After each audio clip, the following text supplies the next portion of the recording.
கண்களை மூடி நாம் ஜெபிப்போம். அன்பும் இரக்கமும் நீடிய சாந்தமும் கிருபையும் உள்ள ஆண்டவரே, ஆசீர்வதிக்கப்பட்ட அருமையான இந்த வேலைக்காக உமக்கு ஸ்தோத்திரம்.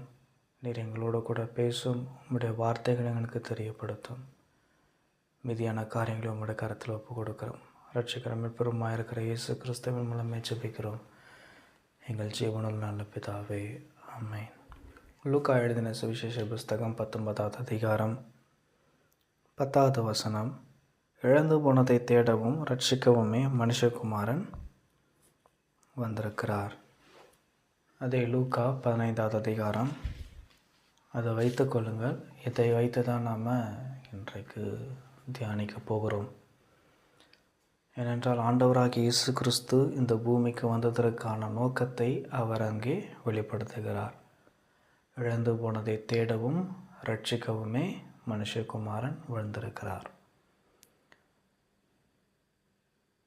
இங்கே பார்த்திங்கன்னா அதிகாரம் 15 காணாமற் போன ஆட்டின் பற்றிய ஒரு ஊமையை இங்கே நாம் பார்க்குறோம். அது மற்றும் காணாமற் போன குமாரன், அந்த ஊமையும் பார்க்க. இந்த ரெண்டு ஊமையும் நாம் இன்றைக்கி பார்க்கலாம்.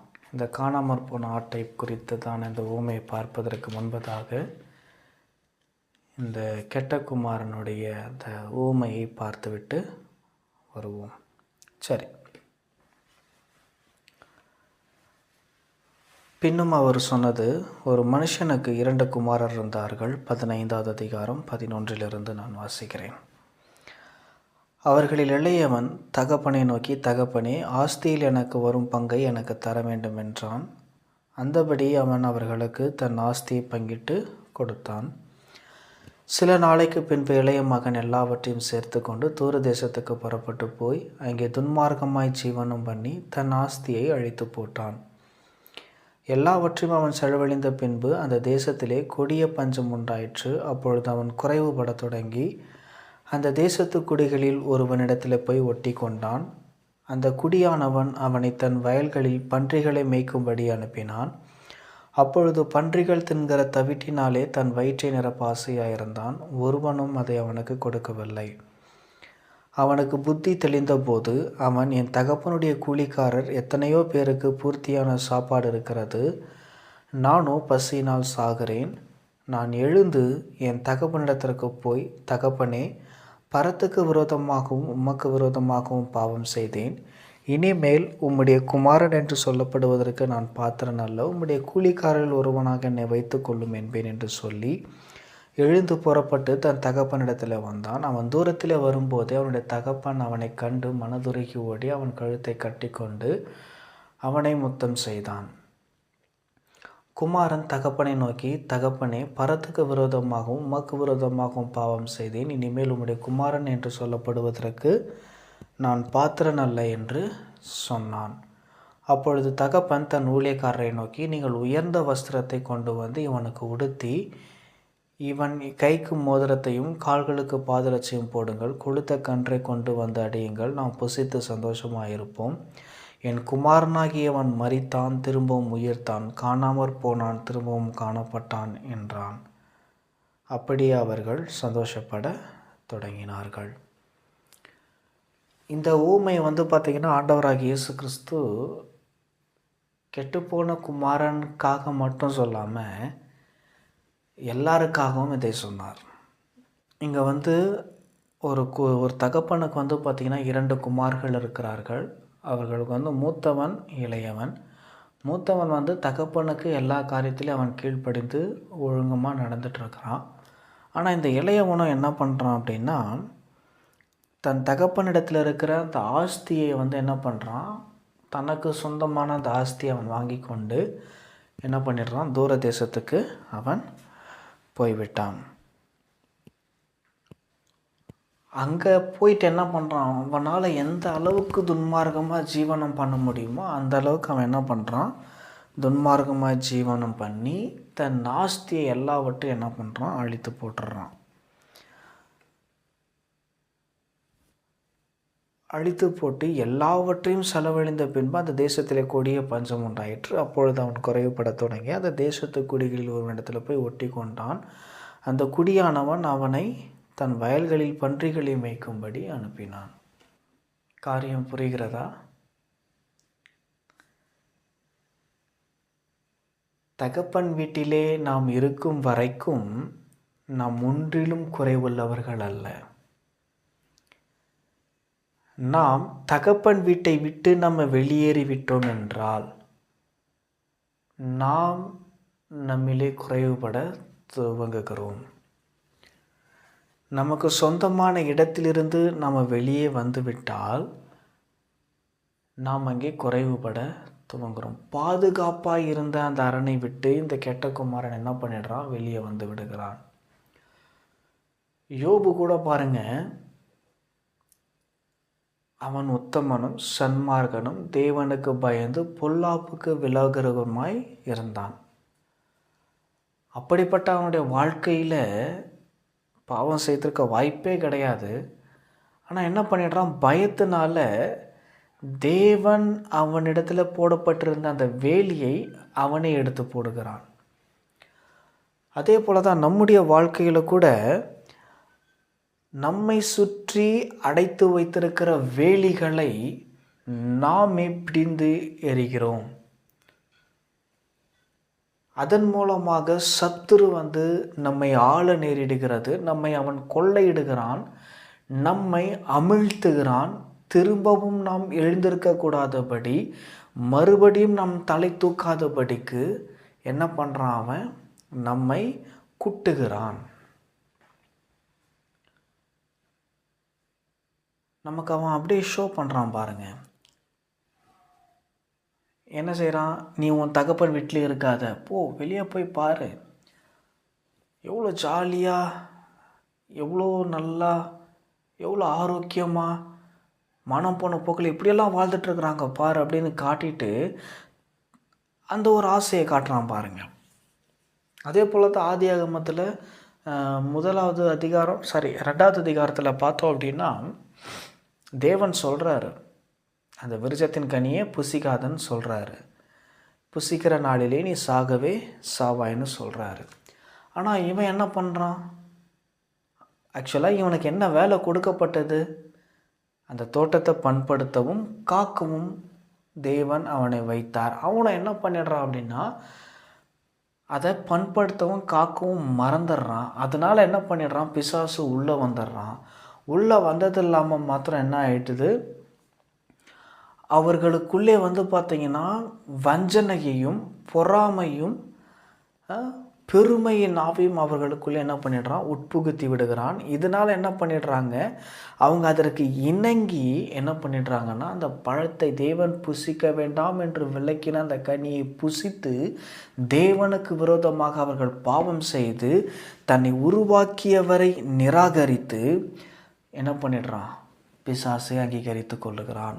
பிசாசு என் ஆண்டவன் என்று அங்கே அங்கீகரித்து விடுகிறான். அதன் மூலமாக இந்த முழு சமுதாயமும் இந்த முழு உலகமும் பாவத்திற்குள்ளாக வந்து விடுகிறது.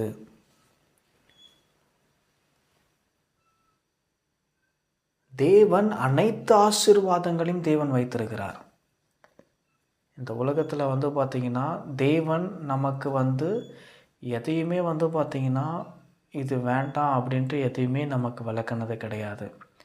நன்மையானது எதையுமே தேவன் நம்மை விட்டு விலக்குவதே கிடையாது. மாறாக அதை நாம் அனுபவிக்க வேண்டும் என்று தேவன் என்ன பண்ணுறாரு? விரும்புகிறார். பிரியமானவனே, உன் ஆத்துமா வாழுகிறதைப் போல நீ எல்லாவற்றிலும் வாழ்ந்து சுகமாக இருக்க வேண்டும் என்று விரும்புகிறேன் அப்படின்னு வேதம் தெளிவாக சொல்லுது. அதே பவுல் என்ன சொல்கிறார் அப்படின்னா, எல்லாவற்றையும் அனுபவிக்க எனக்கு அதிகாரம் உண்டு, ஆனால் எல்லாம் எனக்கு தகுதியாய் இராது. எல்லாவற்றையும் அனுபவிக்க எனக்கு அதிகாரம் உண்டு. எனக்கு அதிகாரம் இல்லைன்னாலாம் சொல்ல முடியாது. எல்லாவற்றையும் அனுபவிக்க எனக்கு அதிகாரம் உண்டு. ஆதியாகமம் 1வது அதிகாரம் 28வது வசனத்தில் சொல்கிறது, சகலத்தையும் என்ன பண்ணுறாரு? எனக்கு கொடுத்துட்டாரு. ஆண்டு கொள்ளுங்கள் என்று சொல்லி எனக்கு அவர் ஒப்புவித்துட்டார். நான் அதை ஆண்டு கொள்ளுகிறேன். எல்லாமே என்னுடையது, எதுவுமே என்னுடையதல்ல என்று நான் சொல்ல மாட்டேன். ஆனால் எல்லாமே எனக்கு தகுதியாயிராது. ஏன் எனக்கு எல்லாமே தகுதியாயிராது அப்படின்னா, நான் கிறிஸ்துவினுடையவன். அவர் என்னை விலை கொடுத்து வாங்கியிருக்கிறார். அவர் தமது வெளியேற பெற்ற இரத்தத்தினாலே என்னை சம்பாதித்து கொண்டிருக்கிறார். நான் அவருடைய சரீரத்தின் அவயமாய் நான் இருக்கிறேன். ஆகவே அவர் என்ன செய்ய சித்தமாக இருக்கிறாரோ, அவர் எனக்கு என்ன சொல்லியிருக்கிறாரோ அதை செய்ய நான் கவனமாக இருக்கிறேன். அவர் என்னை வாங்கி கொண்டபடியினாலே, அவர் என்னை வெள்ளக்கரமையாக அவருடைய ரத்தத்தை சிந்தி என்னை சம்பாதித்து கொண்டபடியினாலே நான் அவருக்கு அடிமையாக இருக்கிறேன். பாவத்திற்கு நீங்களாக்கி சுயாதீனத்துக்கு நான் பிள்ளையாக இருக்கிறேன். ஆகவே எல்லாம் அனுபவிக்க எனக்கு அதிகாரம் இருந்தாலும் எல்லாம் தகுதியாய் இராது. ஆண்டவராகிய தேவன் 6 நாளைக்குள்ளே எல்லா சிருஷ்டிப்பையும் அவர் செய்து முடித்து விட்டார். முடித்து விட்டதுக்கப்புறம் எல்லாவற்றையும் அனுபவிக்க எனக்கு அதிகாரம் கொடுத்தார். ஒரே ஒரு விருட்சத்தின் கனியை மாத்திரம் அவர் என்னை விட்டு விலக்கி வைத்தார். நம்முடைய கண்கள் பார்த்திங்கன்னா அந்த ஒரு விருட்சத்தின் கனியை தான் நோக்கும். எது வேண்டான்னு சொல்கிறோமோ அதுதான் வேணும்னு செய்வோம். ஏன்னா மனுஷனுடைய இயல்பு அப்படி இருக்கிறது இல்லையா? ஒரு குழந்தைகிட்ட போயிட்டு இதை செய்யாத அப்படின்னு சொன்னால் அதை தான் வேணும்னே செய்யும். அந்த இடத்துல தேவன் என்ன பண்ணுறாரு அப்படின்னா, இவன் யாருக்கு முக்கியத்துவம் கொடுக்குறான் அப்படிங்கிறத சோதிக்கும்படிக்காக அந்த விருட்சத்தின் கனியை என்ன பண்ணுறாரு, தேவன் அங்கே வைக்கிறார். நாம் அதை பார்த்திங்கன்னா நன்மை தீமையை தெரிந்தெடுக்கும் உரிமையை தேவன் நமக்கு கொடுக்கிறார். அவர் நினச்சா செஞ்சுருக்க முடியும். எப்படி? இதுதான் சரி, இதுதான் நீ செஞ்சாகணும் அப்படின்ற ஒரு நிர்பந்தத்தை அங்கே வச்சிருக்கலாம். ஆனால் அவர் அந்த மாதிரி எதுவுமே என்ன பண்ணல, நமக்கு முன்பாக அவர் வைக்கவில்லை. அவர் என்ன சொல்கிறாரு சிம்பிளாக, ஜீவனையும் மரணத்தையும் ஆசீர்வாதத்தையும் சாபத்தையும் உங்கள் முன்பாக வைக்கிறேன். நீங்கள் என்ன பண்ணுங்க, நீங்கள் நன்றாக இருக்கும்படி, நீங்கள் சுகித்திருக்கும்படி, நீங்கள் ஆசீர்வாதமாக இருக்கும்படி ஜீவனை தெரிந்து கொள்ளுங்கள் அப்படின்னு சொல்கிறாரு. ஒரு ஆலோசனையாக அவர் சொல்கிறாரு. ஆனால் தெரிந்தெடுக்கிற உரிமையை தேவன் நம்மிடத்தில் அவர் கொடுக்குறார். அந்த தெரிந்தெடுக்கும் உரிமையை என்ன பண்ணிடுறாங்க, இந்த ஆதாமும் ஏவாளும் தவறாக என்ன பண்ணிடுறாங்க அப்படின்னா அதை பயன்படுத்தி விடுகிறார்கள். அதனால என்ன விளைவு அப்படின்னா, ஒட்டுமொத்த உலகமும் பாவத்திற்குள்ளாகவும் சாபத்திற்குள்ளாகவும் மரணத்திற்குள்ளாகவும் மாறிவிட்டது, ஆண்டு கொண்டது. தேவன் அற்புத விதமாய் உண்டாக்கின இந்த உலகத்தை இந்த மனுஷன் என்ன பண்ணிட்டான் அப்படின்னா பாவத்திற்குள்ளாக விற்று போட்டான். அதனால தான் தேவன் என்ன பண்ணுறாரு அப்படின்னா, இந்த பூமிக்கு இந்த பூமியிலே மனுஷர்களுடைய ஒட்டுமொத்த பாவத்தையும் தன் மீது ஏற்றுக்கொண்டு அவர் என்ன பண்ணுறாரு, அந்த சிலுவையில் மரிக்கிறாரு. சிலுவையில் ரத்தம் சிந்தி எல்லாருடைய அந்த பாவத்தையும் அவர் தன் மீது ஏற்றுக்கொண்டு அனைவரையும் என்ன பண்ணுறார், அவர் விடுதலையாக்குகிறார், நீதிமான்களாக மாற்றி விடுகிறார். அதுக்கப்புறம் தான் என்ன பண்ணுறாரு, தம்மை விசுவாசிக்கிற அனைவரையும் அவருடைய பிள்ளைகளாகும்படி என்ன பண்ணுறாரு, அதிகாரத்தை அவர் கொடுக்கிறார். அது மாத்திரம் இல்லாமல் இந்த பூமியின் கீழே ரட்சிக்கப்படுவதற்கு அவருடைய நாமமே அல்லாமல் வேறொரு நாமமும் கட்டளையிடப்படவும் இல்லை. ஆகவே நாம் என்ன பண்ணணும் அப்படின்னா, அவருடைய நாமத்தினாலே தான் நம்ம ரட்சிக்கப்பட முடியும். ஒருவரும் காணக்கூடாதவராக இருக்கிற தேவன் அவருடைய மடியில் இருக்கிற ஒரே பேரான குமாரனே அவரை என்ன பண்ணார், நமக்காக அவர் வெளிப்படுத்தினார். சரி, ஸோ இந்த கெட்ட குமாரன் கதையில் பார்த்திங்க அப்படின்னா, தனக்கு முன்பாக வைக்கப்பட்டிருந்த அந்த நன்மை தீமையை தேர்ந்தெடுக்கும் அந்த உரிமையில் என்ன பண்ணிடுறான், அதை சரியாக தேர்ந்தெடுக்க தவறி விடுகிறான். என்ன பண்ணுறான், தன் தகப்பனிடத்தில் இருக்கிற அந்த ஆஸ்தியை வாங்கி கொண்டு தூர தேசத்திற்கு போயிட்டு எல்லாவற்றையும் துன்மார்க்கமாய் ஜீவனம் பண்ணி செலவு பண்ணி தன்னுடைய ஆஸ்திகள் எல்லாவற்றையும் அழித்து போட்டான். எது வரைக்கும்னா, தன்னால் எந்த அளவுக்கு துன்மார்க்கமாய் ஜீவனம் பண்ண முடியுமோ, எந்த அளவுக்கு தேவனை விட்டு பின்வாங்க முடியுமோ அந்த அளவுக்கு அவன் பின்வாங்கி போயாச்சு.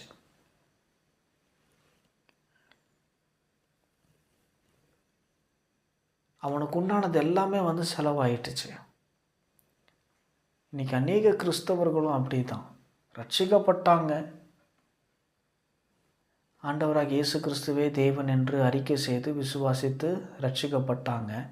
ஆனால் அந்த ரட்சிப்பில் அவங்க நிலைத்திருக்கிறார்களா அப்படிங்கிறது கேள்விக்குறி தான்.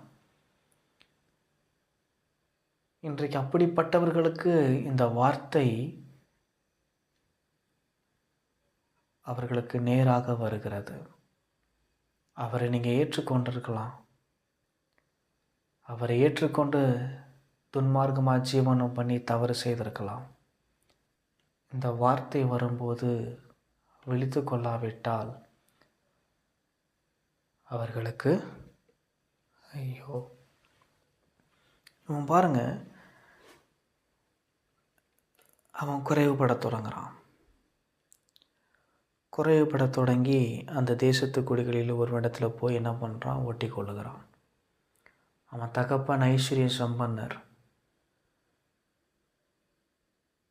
அவன் தகப்பனிடத்தில் இருக்கிற வரைக்கும் அவனுக்கு ஒரு நன்மையும் குறைவில்லை.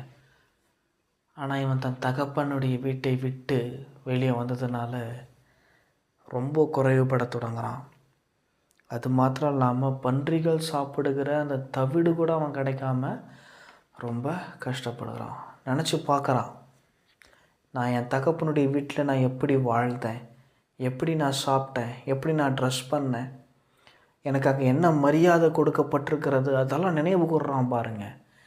நினைவு கூர்ந்து தான் அவன் என்ன சொல்கிறான், அவனுக்கு புத்தி தெளியுது பாருங்கள். இல்லையா? ஆதாமும் ஏவாளும் நினச்சிருப்பாங்க,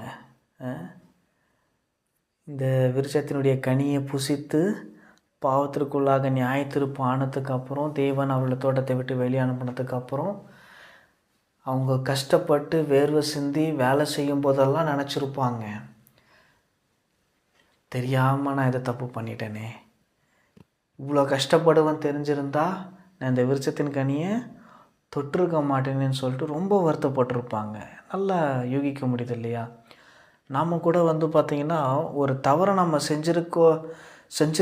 செய்யக்கூடாததற்கான நிறைய காரணங்கள் இருந்தது. ஆனால் நம்ம என்ன பண்ணிடுறோம், செஞ்சதுக்கப்புறம் என்ன பண்ணிடுறோம், ஐயையோ இந்த தப்பை செய்யாமல் இருந்திருக்கலாமே, நான் ரொம்ப நல்லா இருந்திருப்பேனே அப்படிங்கிற ஒரு ஃபீல் எல்லாருக்குள்ளே இருக்குது. நாம் கூட உணர்றோம் இல்லையா? பட்டத்துக்கு அப்புறம் தான் நமக்கு என்ன பண்ணுறது, அந்த புத்தியே நமக்கு வருது. அதே போல் தான் ஆதாமுக்கு ஏவாளுக்கும் இருந்திருக்கும். இந்த கெட்ட குமாரனுக்கும் அதே போல் தான். நான் என் தகப்பன் வீட்டில் இருந்தேன், நான் என் தகப்பன் வீட்டில் இருக்கிற வரைக்கும் நான் சந்தோஷமாக இருந்தேன், எனக்கு ஒரு நன்மையும் எனக்கு குறைவில்லை, எனக்கு பணிவிட செய்வதற்கு அநேக வேலையாட்களெல்லாம் இருக்கிறாங்க.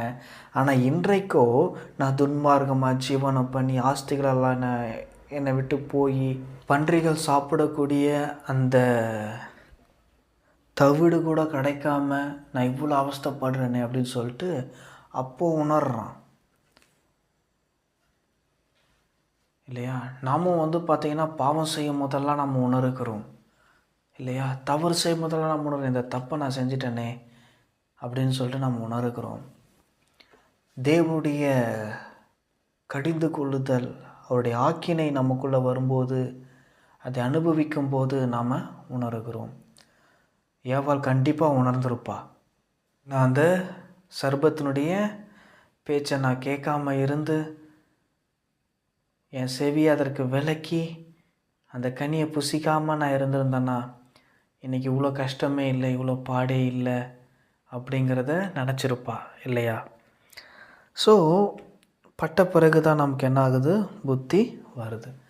இவன் பாருங்கள், புத்தி தெளிந்தபோது அவன், என் தகப்பனுடைய கூலிக்காரர் எத்தனையோ பேருக்கு பூர்த்தியான சாப்பாடு இருக்கிறது, நானும் பசினாலே சாகிறேன்.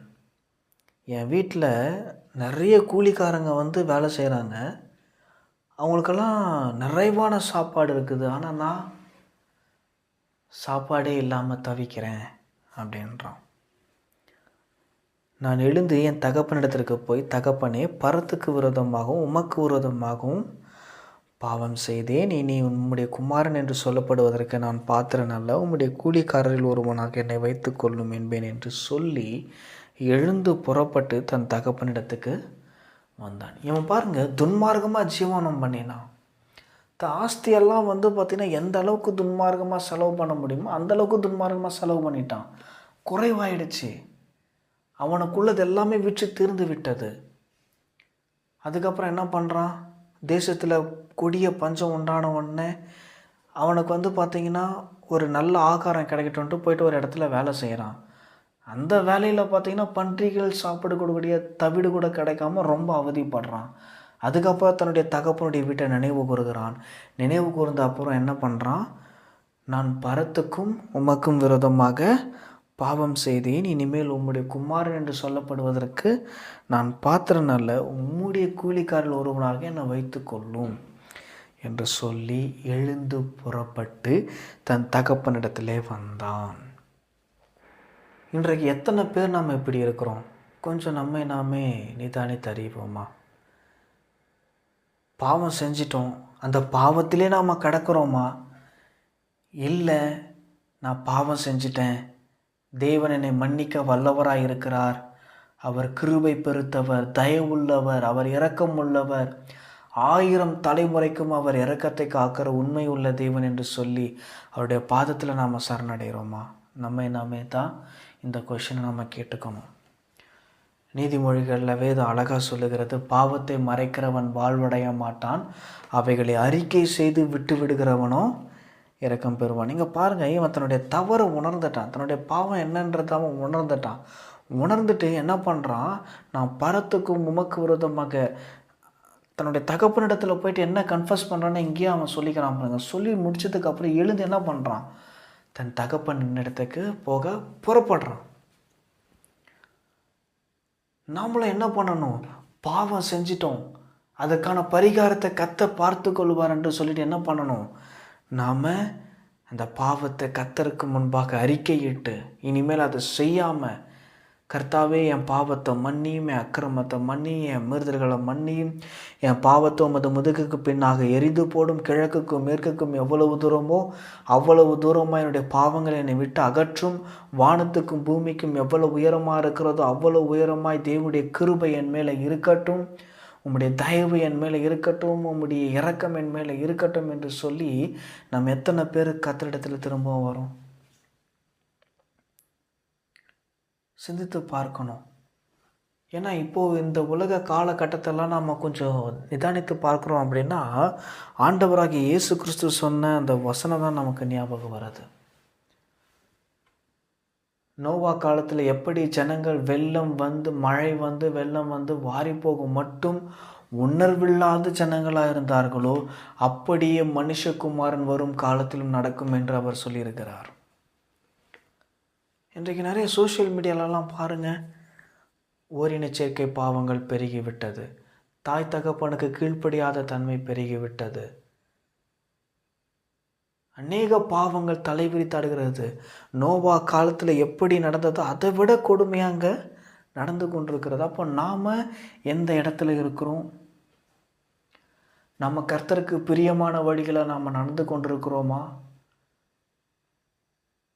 ஏன்னா இந்த பாவமான இந்த உலகத்தில் வந்து பார்த்தீங்கன்னா பாவம் செய்ய நேரிடும், தவறுகள் செய்ய நேரிடும்.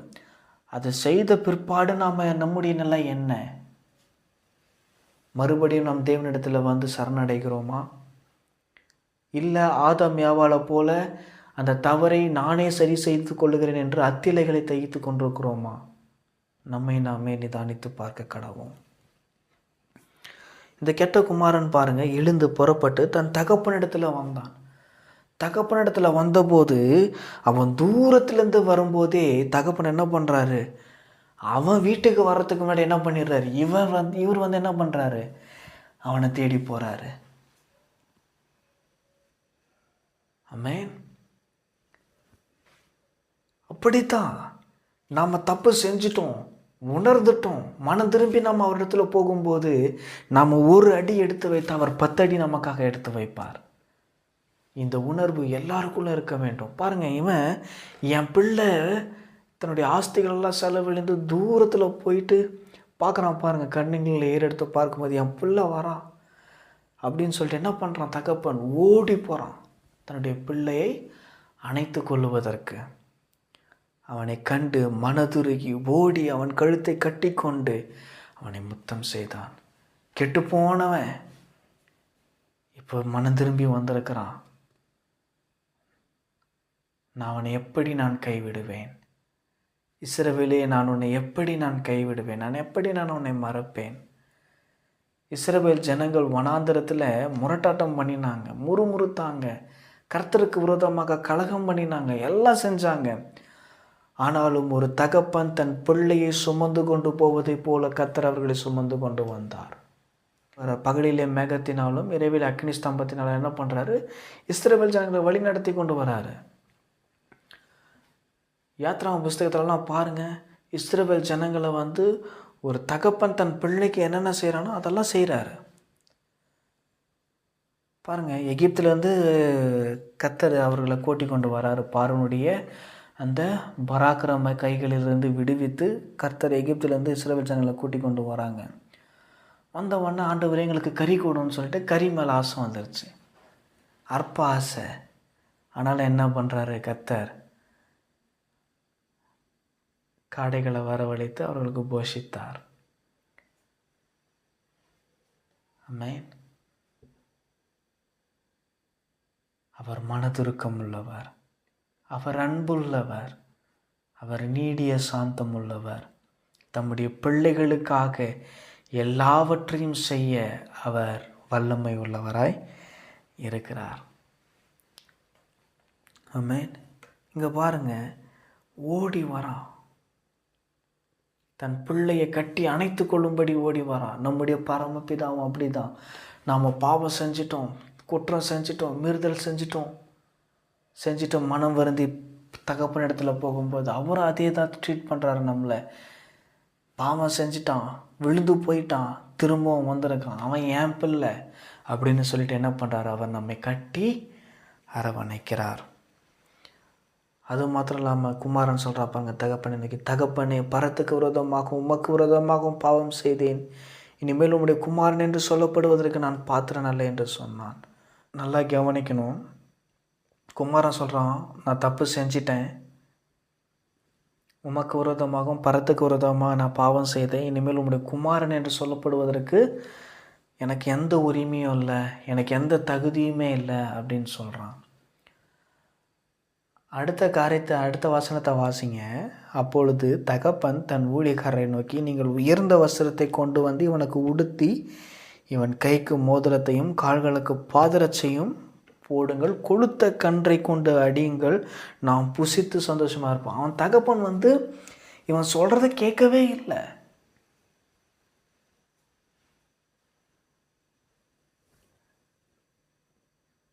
என்ன பண்ணுறாரு, குமாரனுக்கு பழைய அந்த ஸ்தானத்தில் அவனை திரும்ப நிறுத்துகிறார். தன் குமாரனை இருந்த ஸ்தானம் எப்படி இருந்ததோ அதை விட பல மடங்கு என்ன பண்ணுறாரு, திரும்ப அவனை அந்த ஸ்தானத்திலே வைக்கிறாரு.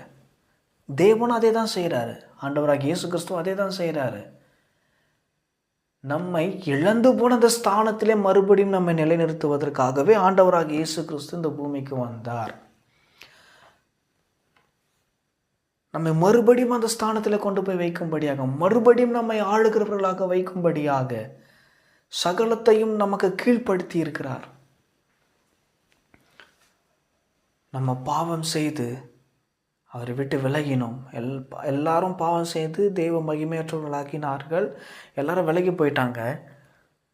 தம் மண்டையில் வருகிற எவரையும் அவர் என்ன பண்ணுறதில்ல, புறம்பே தள்ளுவதே இல்லை. என்ன பண்ணுறாரு, நம்மை கட்டி அணைத்து கொள்ளுகிறார். நம்ம உள்ளத்திலிருந்து நாம் உணர்ந்துட்டாலே போதும், அவர் கேட்ச் பண்ணிடுறாரு. என்ன பண்ணிட்டார், என் பிள்ளை மனம் திரும்பி வந்துட்டான்னு சொல்லிட்டு அவனை கட்டி அணைத்து, அவனுக்கு வஸ்திரத்தை உடுத்து வைத்து, மோதிரத்தை உடுத்து வைத்து, அவனை சுத்திகரித்து, அவனுக்கு தேவையான எல்லா காரியத்தையும் அவர் என்ன பண்ணுறாரு, ஒழுங்குகிரகமாக செய்கிறார். அதே லூக்கா 15 சொல்கிறது பாருங்கள், 7, மனம் திரும்புகிற ஒரே பாவியின் நிமித்தம் பரலோகத்திலே மிகுந்த சந்தோஷம் உண்டாயிருக்கிறது என்று உங்களுக்கு சொல்லுகிறேன். நான் தப்பு பண்ணிட்டேன், பாவம் செஞ்சிட்டேன், பரத்துக்கு விரோதமாக நான் பாவம் செஞ்சிட்டேன்.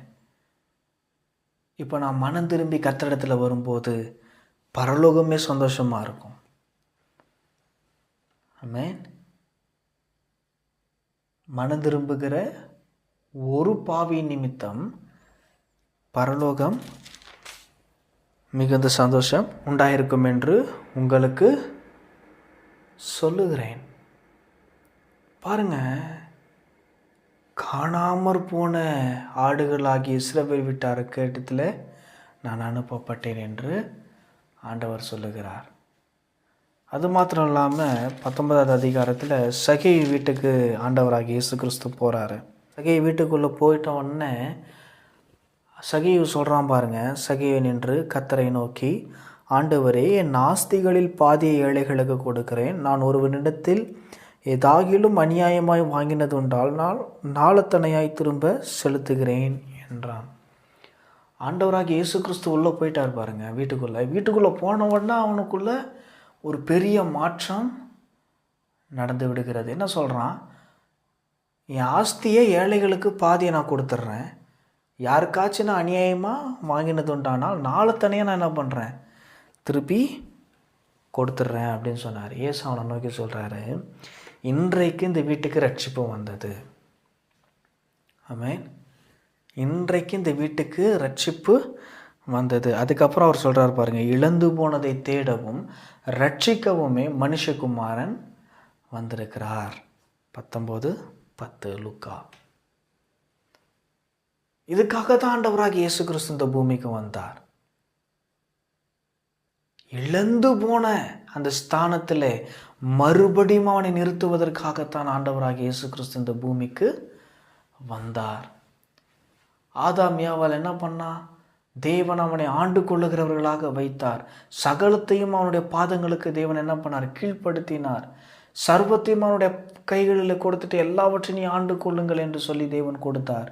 ஆனால் அவன் என்ன பண்ணான், பிசாசுடைய வார்த்தைக்கு கீழ்ப்படிந்து வேண்டாம் என்று விளக்கின விருட்சத்தின் கனியை புசித்ததின் நிமித்தமாக தன்னிடத்தில் தேவன் கொடுத்த எல்லா அதிகாரத்தையும் என்ன பண்ணிட்டான், பிசாசுக்கு தாரை வார்த்து விட்டான். மறுபடியும் ஆண்டவராகிய இயேசு கிறிஸ்து அவனுடைய ஸ்தானத்தில் நின்று அந்த அதிகாரத்தை திரும்பவும் பறித்து கொண்டு என்ன பண்ணுறாரு, மறுபடியும் நம்மிடத்திலே கொடுத்து நம்மை சுதந்திரமாய் ஆளும்படிக்கு அவர் செய்து விட்டார். இதற்காகவே தேவன் மனு அவதாரம் எடுத்தார். ஆமென். நம்மை மறுபடியும் அந்த ஸ்தானத்தில் நிறுத்துவதற்காக, மறுபடியும் நம்மை தகுதி உள்ளவர்களாய் நம்மை நிறுத்துவதற்காகவே ஆண்டவராகிய இயேசு கிறிஸ்து இந்த பூமிக்கு வந்தார். எவ்வளோ பெரிய பாக்கியம் இல்லையா? நாம் பாவம் செஞ்சிட்டோம், தண்டனை பெறுகிறது நாம் தான் பெறணும். ஆனால் நம்முடைய சார்பில் என்ன பண்ணார், அவர் அந்த தண்டனையை ஏற்றுக்கொண்டார். அவர் நம்முடைய பாவங்களெல்லாம் அவர் ஏற்றுக்கொண்டார். அவருடைய நீதியெல்லாம் நம்முடைய நீதியாக மாற்றிவிட்டார். நம்முடைய பலவீனங்கள் எல்லாம் அவர் ஏற்றுக்கொண்டார். அவரின் மூலமாக உண்டாயிருந்த அந்த சுகம் நம்முடையதாக மாறிவிட்டது. நம்முடைய தரித்திரத்தை எல்லாம் அவர் ஏற்றுக்கொண்டார். அந்த தரித்திரத்தின் மூலமாக நான் என்ன பண்ணிட்டேன், ஐஸ்வர்யவானாய் மாறுகிறேன். அந்த இடத்துல பார்த்திங்கன்னா ஒரு இன்டர்சேஞ்ச் நடக்குது பாருங்கள். பழைய ஏற்பாட்டு காலத்துலலாம் உடன்படிக்கை செய்து கொள்வாங்க. அந்த உடன்படிக்கை எப்படி இருக்கும் அப்படின்னா, என்னுடையதெல்லாம் உன்னுடையது, உன்னுடையதெல்லாம் என்னுடையது அப்படின்னு சொல்லிட்டு. ஃபார் எக்ஸாம்பிளுக்கு சொல்ல போனால், இப்போ நான் பார்த்திங்கன்னா ஒரு 10 லட்ச ரூபா நான் கடன்பட்டுருக்கிறேன் அப்படின்னா, அந்த உடன்படிக்கை என்னத்தை காண்பிக்கிறது அப்படின்னா, அந்த 10 லட்சம் கடன் பார்த்திங்கன்னா அவனுக்கும் சொந்தமானது, அதை அவனும் அடைக்கலாம்.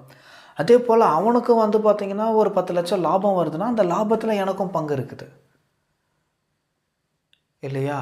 ஸோ இதுதான் உடன்படிக்கை. அப்போது ஆண்டவராகிய இயேசு கிறிஸ்து புதிய உடன்படிக்கையின் மத்தியஸ்தராக இருக்கிறார். புதிய உடன்படிக்கைக்குரிய புதிய உடன்படிக்கையாளராக ஆண்டவராகிய இயேசு கிறிஸ்து இருக்கிறார். ஸோ இப்போ என்ன ஆயிடுது அப்படின்னா, என்னுடைய பாவம் எல்லாம் அவர் ஏற்றுக்கொண்டார், அவருடைய நீதியெல்லாம் எனக்கு வந்து விட்டது. இப்போ நான் என்ன பண்ணலாம்? பிதாவின் முன்பாக நிற்க நான் தகுதி உள்ளவனாக என்னை அவர் மாற்றிவிட்டார். முதலெல்லாம் பார்த்திங்கன்னா ஆசாரியர்கள் தவிர அந்த ஆசரிப்பு கூடாரத்துக்குள்ளே வேறு யாரும் போக முடியாது. சாமானிய மனுஷனும் போக முடியாது. ஆசாரியன் மாத்திரம்தான் என்ன பண்ணுவான்? உள்ளே போயிட்டு பலி செலுத்திட்டு தூபம் காட்டிட்டு என்ன பண்ணுவான்? வெளியே வருவான்.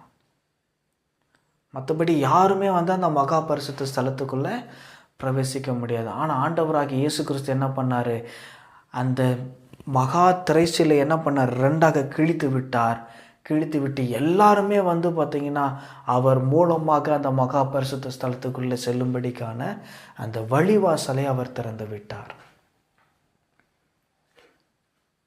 அந்த மகா பரிசுத்த ஸ்தலத்துக்குள்ளே அவரே சென்று தம்முடைய இரத்தத்தை அவரே என்ன பண்ணுறாரு?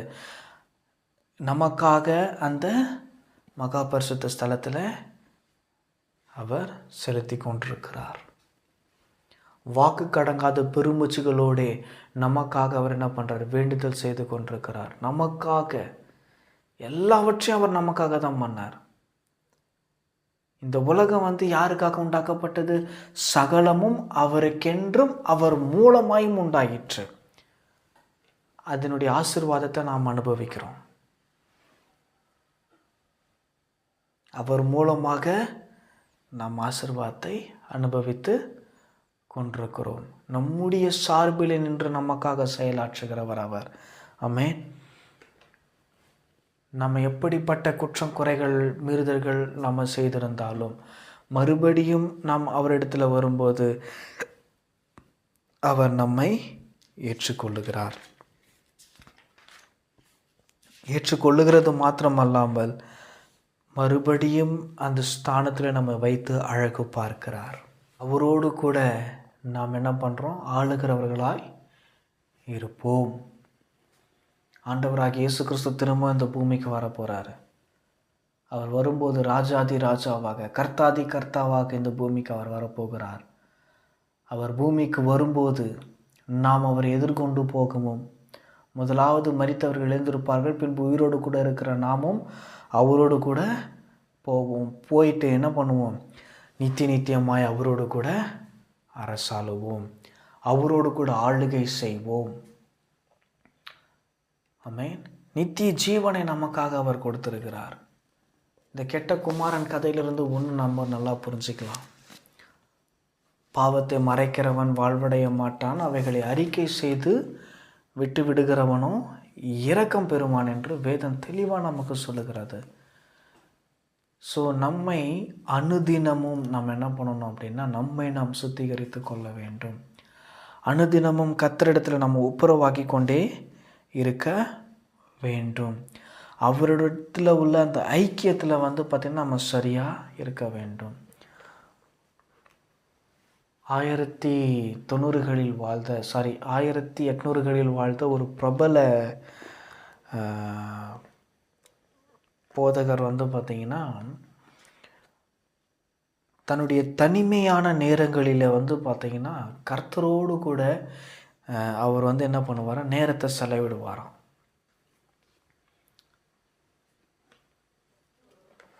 அவர் தனிமையான நேரங்களில் என்ன பண்ணுவார் அப்படின்னா, கர்த்தருடைய வேதத்தில் அதிக முக்கியத்துவத்தை அவர் கொடுக்கிறவராக இருக்கிறாராம். அதனால் என்ன ஆயிடுது அப்படின்னா, இந்த முழு வேதாகமத்தையும் அவர் எப்படி கற்பனை பண்ண ஆரம்பிச்சிட்டார் அப்படின்னா, அவர்கள் உண்மையான கதாபாத்திரங்களாக எனக்கு முன்பாக அவர்கள் இருக்கிறார்கள் என்கிற ஒரு தோற்றத்தை உண்டாக்கிவிட்டார். எப்படின்னா, மோசே என் கூட பேசுகிற மாதிரி, பவுல் என் கூட பேசுகிற மாதிரி, ஆண்டவராக இயேசு கூட உள்ள அந்த உறவின் மூலமாக பேசுகிற மாதிரி ஒரு கற்பனையை வளர்த்துட்டார் பாருங்க. அந்த அளவுக்கு ஆழமாக அந்த அவரோட ஐக்கியம் இருக்கிறது. பல வருட அனுபவம் அது இல்லையா? நாம் இப்போ தனிமையாக இருக்கும்போது நாம் என்ன பண்ணுறோம்? Question mark. அவரோடு கூட நேரம் செலவிடுகிறோமா?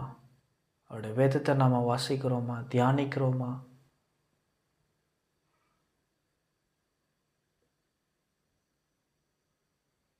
அப்படிப்பட்ட ஒரு அனுபவத்துக்குள்ளாக நாம் வரணும். அப்படி நாம் அனுபவத்துக்குள்ளாக நாம் இருக்கும்போது பாவம் செய்வதற்கு ஏதுவான சூழல் எதுவுமே இருக்காது. அப்படி பாவம் செய்வதற்கான சூழல் இருந்தாலும் தேவன் அதற்கு அனுமதி கொடுக்கவே மாட்டார். ஆமென். பாவம் செய்கிற ஆத்துமா சாகவே சாகும் என்று வேதம் தெளிவாக நமக்கு சொல்லுகிறது. பாவத்தின் சம்பளம் மரணம் என்றும் வேதம் நமக்கு தெளிவுபடுத்துகிறது. ஆகவே வேத வசனங்களை அறிந்திருக்கிறவர்களாய் மாத்திரமல்லாமல் அதன்படி செய்கிறவர்களாயும் நாம் இருக்க வேண்டும். வேதம் தெளிவாக போதிக்குது. எல்லாவற்றையும் எனக்கு அனுபவிக்க அதிகாரம் உண்டு, ஆகிலும் எதற்கும் நான் அடிமைப்படேன். எல்லாம் எனக்கு தகுதியாயிராது. எது எனக்கு தகுதியோ அதை தேர்ந்தெடுத்து அதன் மூலமாக நாம் என்ன பண்ணணும்? தேவனுடைய நாமத்தை நம்ம மகிமைப்படுத்த வேண்டும். நம்ம எதை செய்தாலும் தேவ நாம மகிமைக்கென்றே அதை செய்ய வேண்டும். சாப்பிட்டாலும் சரி, தூங்கினாலும் சரி, எழுந்திரிச்சாலும் சரி, ஏதாவது ஒரு வேலை செய்தாலும் சரி, என்ன பண்ணாலும் சரி, தேவனுடைய நாமத்தை மகிமைப்படுத்தி கொண்டே நாம் இருக்க வேண்டும். அதற்காகத்தான் தேவன் நம்ம இந்த பூமியில் படைத்து ஆளுகிறவர்களாக தேவன் வைத்திருக்கிறார். சகலத்தையும் நமக்கு கீழ்ப்படுத்தி இருக்கிறார். ஒன்றிலும் நமக்கு குறைவு இல்லவே இல்லை. அப்படி குறைவுகள் இருந்தாலும் கிறிஸ்து இயேசுவுக்குள் தேவன் அதை மகிமையில் என்ன பண்ணுவார்னா நிறைவாக்குவார். அந்த நிச்சயம், அந்த நம்பிக்கை நமக்குள்ளே இருக்க வேண்டும்.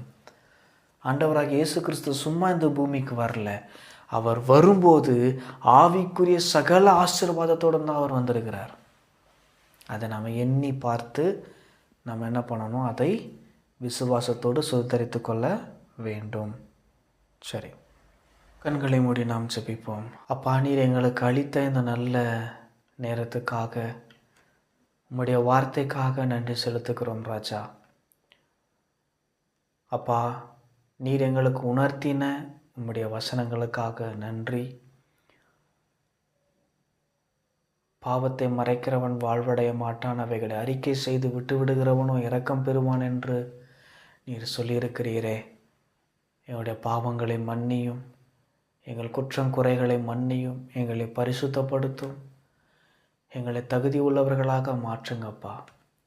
தகப்பனாரே, உம்மோடு கூட அதிக நேரம் செலவிடும்படி எங்களை கர்த்தாவே எங்களுடைய இருதயத்தை அதற்கென்று திறந்தருளும். விசுவாசம் உள்ள இருதயத்தை எங்களுக்கு தாரும். விசுவாசத்தை எங்களுக்குள்ளே வர்த்திக்க பண்ணும். நீர் எங்களுக்குள்ளே வந்து எப்படி நடக்க வேண்டும், எங்கு செல்ல வேண்டும் என்பதை போதித்தருளும். அப்பா, இழந்து போனதை தேடவும் ரட்சிக்கவுமே மனுஷகுமாரன் வந்திருக்கிறார் என்று நாங்கள் வாசித்து தியானித்தோமே. அப்பா, நாங்கள் இருந்த அந்த ஸ்தானத்திலே எங்களை மறுபடியும் நிலைநிறுத்துவதற்காக எங்களை இந்த பூமிக்கு வந்தீரே. எங்களை மறுபடியும் எங்களை நிலைநிறுத்தும். அப்பா, எங்களுக்கு போதித்து எங்களை வழி நடத்தும். எங்களுக்கு ஆலோசனை தந்து அந்த ஆலோசனையின்படி எங்களை நடத்துவீராக. அதை செய்யும்படிக்காக எங்களை கர்த்தர் ஊக்குவிப்பீராக. பொல்லாத சத்துருவானவன் வந்து அப்பா உம்முடைய வழிகளில் நடக்காதபடி எங்களை தடுக்கும்போது கர்த்தாவே, நீரே எங்களுக்கு முன்பாக அரணாக பாதுகாவலராக நீர் இருப்பீராக. உம்முடைய இரத்த கோட்டைக்குள்ளே எங்களை வைத்து நீர் மூடி மறைத்து பாதுகாத்து கொள்வீராக. உம்முடைய வசனத்தை நாங்கள் கேட்கிறவர்களாய் மாத்திரமல்லாமல் அதன்படி செய்கிறவர்களாக இருக்க உதவி செய்யும். அதை எங்களுடைய வாழ்க்கையில் கர்த்தாவை நீர் அபியாசப்படுத்துவீராக. எங்களுக்கு அதற்கு நீர் உதவி செய்வீராக.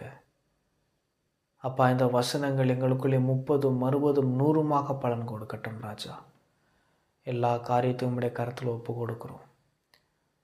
நீரே பாதுகாத்து கொள்ளும், ஆசிர்வதியும். இரட்சகரும் மீட்பருமாய் இருக்கிற இயேசு கிறிஸ்துவின் மூலமே ஜெபிக்கிறோம் எங்கள் ஜீவனுள்ள நல்ல பிதாவே. ஆமென், ஆமென். நம்முடைய கர்த்தராகிய இயேசு கிறிஸ்துவினுடைய கிருபையும் பிதாவாகிய தேவனுடைய அன்பும் பரிசுத்த ஆவியானவருடைய அந்யோன்ய ஐக்கியமும் சமாதானமும் வழிநடத்துதலும் இன்றும் என்றும் சதா காலங்களிலும் நம் அனைவரோடு கூட நிலைத்திருப்பதாக. ஆமென்.